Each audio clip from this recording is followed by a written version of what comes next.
Hello friends, this is Dr. Vijay Mane, Assistant Professor from Yashwantrao Chavan School of Social Work, Jakatwadi, Satara. Presently I am undergoing an online refresher course on women's studies and women empowerment. My roll number is 13. Today I would like to present my micro teaching lesson on domestic violence.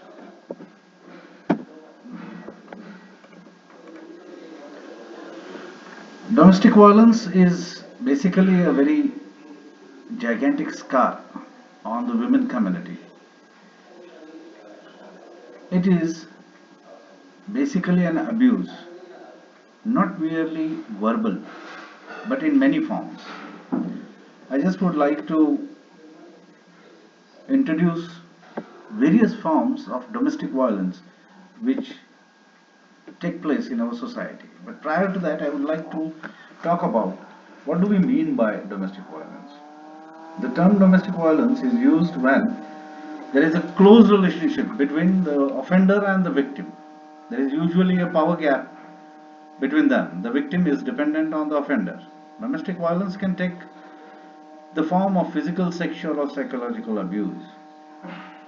Following are certain types of domestic violence: physical, mental, verbal, emotional, economic, sexual. These are various types of domestic violence, and many more types of domestic violences are taking place. But I'll just confine and limit myself to these. According to the World Health Organization, 1 in every 3 women worldwide has faced some form of domestic violence once in her life. Maybe it's physical, it's mental, verbal, emotional, economic, or sexual. When we talk about these things, it is really a shame on a civilized society where we torture women in various forms. To prevent this, we have domestic violence, criminal and civil remedies to provide assistance to the women who are the victim of domestic violence.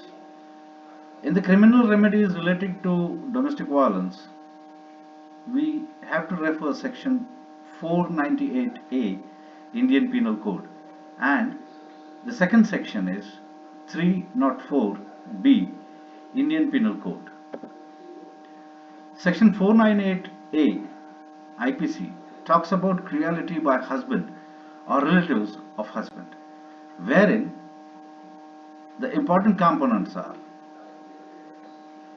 whoever being the husband or relative of the husband of the women subjects such women to cruelty shall be punished with imprisonment for a term which may extend to 3 years, and shall also be liable to fine.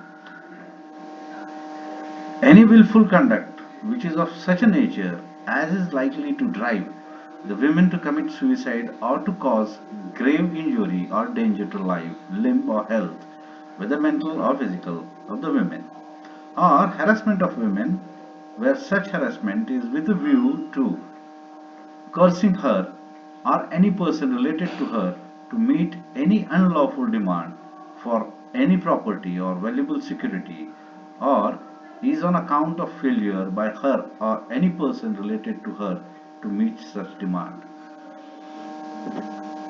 Another section of domestic violence, 304B IPC, dowry death. It says that where the death of a woman is caused by any burns or bodily injury, or occurs otherwise than under normal circumstances within 7 years of her marriage, and it is shown that soon before her death she was subjected to cruelty or harassment by her husband or any relative of her husband for or in connection with any demand for dowry, such death shall be called dowry death, and such husband or relative shall be deemed to have caused her death. Whoever commits dowry death shall be punished with imprisonment for a term which shall not be less than 7 years, but which may extend to imprisonment for life. Now, these are certain things which we are talking about the domestic violence, and these are certain remedy measures which are under IPC. At the same time, there are certain civil remedy relating to domestic violence, which is named as the Protection of Women from Domestic Violence Act 2005. The Protection of Women from Domestic Violence Act 2005 is an act of the Parliament of India enacted to protect women from domestic violence. It was brought into force by the Indian government from 26th October 2006. You should be wondering why these two things are there. One, there is IPC, and at the same time there is civil remedy. Well, there are very concrete reasons behind it, because reasons for bringing a civil remedy for women facing cruelty has these grounds, following grounds.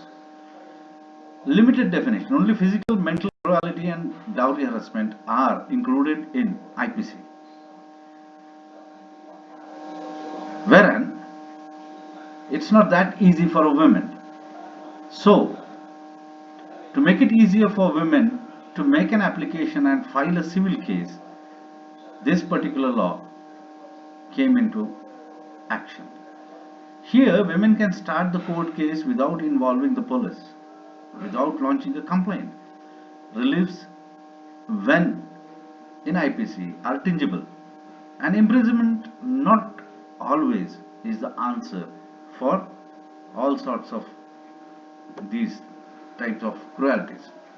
So, to protect a woman from not only the harsh cruelties with physical and mental torture, but to also protect her for her civil rights, it is required that this particular law came into existence. Now, who is covered under this act? Any aggrieved women of any age and any religion is covered under this act. And how can a woman file? Well, she can file on her own, through a police officer on behalf of the women, or through a lawyer, private or legal aid. Because many a times these women don't have enough money to fight for themselves. So government has provided legal aid services to these type of women. What are the reliefs under the act? She is given immediately protection.